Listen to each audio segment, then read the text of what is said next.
Greetings, members, one and all of the Salivation Nation. Sometimes it just pays to ask. In fact, there are several lessons we can learn from this video, because what's inside of this box I got for a great deal. Let's explore!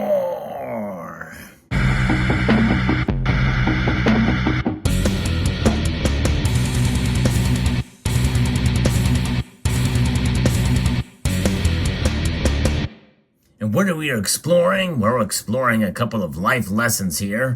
Sometimes it just doesn't hurt to ask. Even if you think it's a ridiculous question, the answer just may surprise you. Because what I have inside of this box, I was able to procure even with inflation being where it is today. There's another sub-lesson to learn from that, but even with inflation, I was able to get what's inside of this box for a dime a dozen. That's right. Who would have thought? How long has it been since you've gotten anything for a dime a dozen? And for those of you in Rio Linda, that means that's 12 items for 10 cents, which means that you're paying less than 1 cent for said items. Yes, indeed. And so let's take a look and see what's inside of this box first, and then we'll talk about it. Well, actually, before we take a look at inside this box, let me just tell you the story. So I walked into one of the LCSs that I frequent, and I was, people know me, especially if you come in live streams, you know that I have kind of a cheesy or corny sense of humor, depending on the flavor of the week, whether it be cheese or corn. But nonetheless, I decided to ask him, you know what? You got anything in here that's a dime a dozen? And without batting an eye, he proceeds to go to the back and pull out what I'm about to show you in this box. And indeed, I only paid 10 cents for what's inside of this box. I put it in the box myself just to kind of, for the suspense of the whole thing, but I'm going to show you right now. Yes, indeed. Here we go. It's coins. That's right. These are actual coins. And I'm going to dump them out there and you can see. Likely, if you're looking here, you can probably tell what they are. They are indeed euro cents. That's right, 1 euro cent. Now, for those of you who follow the exchange rate of the euro, you probably, at the time of recording of this video, you may think, well, you got a really good deal because the euro is trading at a 1-to-1 ratio with the dollar. In fact, normally, at least for the past couple of years, the euro has been trading above the dollar. So in other words, it would cost like $1.23 for 1 euro. But very recently, in fact, when I actually bought these, which was the same day I'm recording this video, it was slightly below 98 euros to the dollar.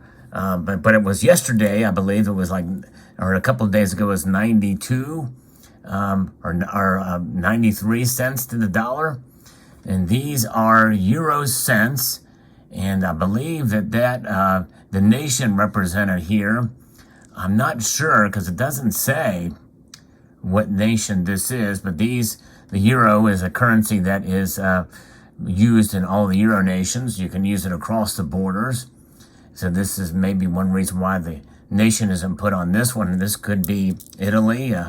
I don't really know, but these are all, I think, from the same nation, and they have different dates. This one's from 2005, a little shinier.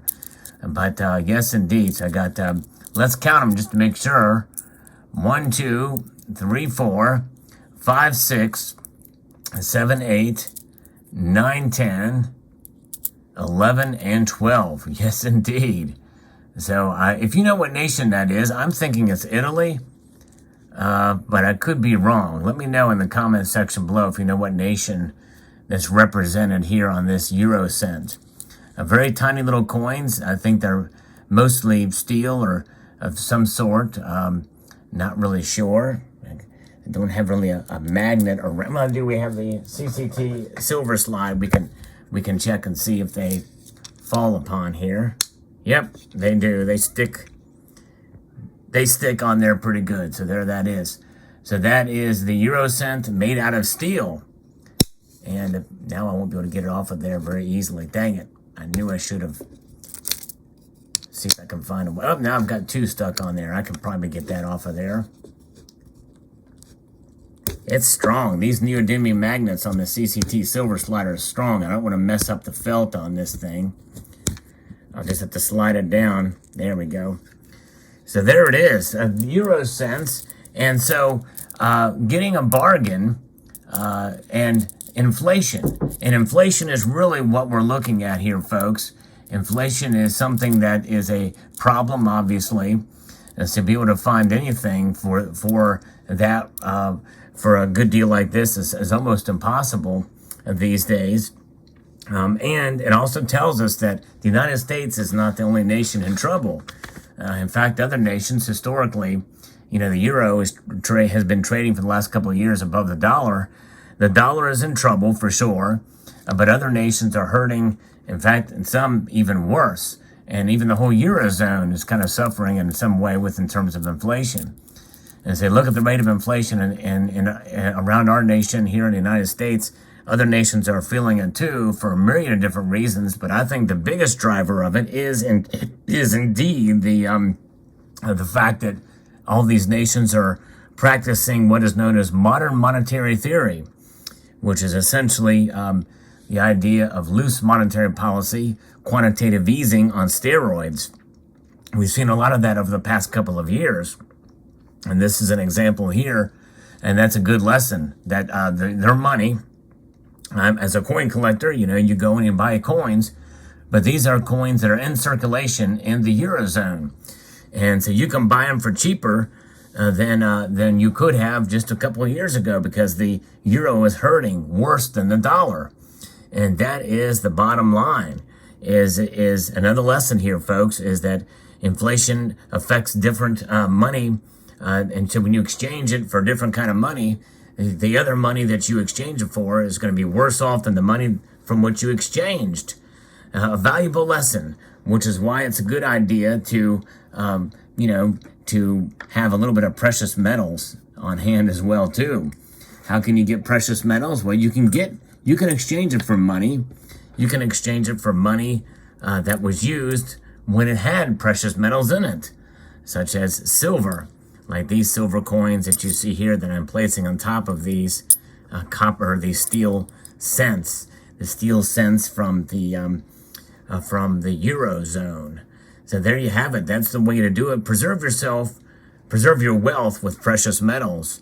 And there's a little self-preservation involved in there too, because your dignity remains intact when you're not losing out in the value when you have something like gold and silver on hand to be able to protect yourself. And inflation has gotten so bad that commodities like copper have skyrocketed, and so that the value of the copper is more than the value of the metal contained therein for the money that we're utilizing. Kind of like what silver did in the mid-60s. Silver value went above and beyond. But when you have things like nickels, a nickel nowadays is it's a nice coin. It's 75% copper, 25% nickel, and is worth more than the face value on the coin, the 5 cents that you see on this coin. So people have been stacking these and holding them, and I'm kind of been doing it to some degree, holding a little bit of copper. But this was kind of a fun little exercise, though, in the end here. And a couple of lessons here, and that is to preserve your wealth as something outside of the currency that is utilized in said countries and nations. Now, some of you are yelling at your screen, saying, you call this money. This is not money, it's merely currency. There's a difference. Yes, I know. That's from Mike Maloney's Hidden Secrets of Money. But there really is, the thing is that the big difference is that it's not a store of value, but it is a store of value. It's just a store of value that is decreasing in value, in said value, but it is still value and still a storage of value. And which is, that means that it is money. It just happens to be that it's bad money, but it's needed money at this point. In other words, we utilize it for transactions from day to day. And so it's good to have some sound money. It's good to diversify with some sound money on hand as well, too. So there you have it. This, what you see before you hear, this pile was accumulated for a dime a dozen. I love it. Pretty cool indeed. And the other lesson is hey, sometimes you just ask and you will receive. And this is one of those cases. So thanks again to the local coin shop who procured this deal for me. Just because of my cheesy sense of humor. Let me know what your thoughts are in the comment section below. Hope you found this video interesting, exciting, and entertaining. If you did, press the little thumbs up button below. And I'd like to extend a multitude of gratitude to you all for taking the time to watch. And encourage you to please rate, share, press that notification bell. It's somewhere down and underneath this finger right here. Share it, comment, and subscribe. Now I'm going to put them back in this bag. And I got them out. They originally came in this little bag, which I got free, by the way. Buy a dozen, get a bag free. Can't beat that.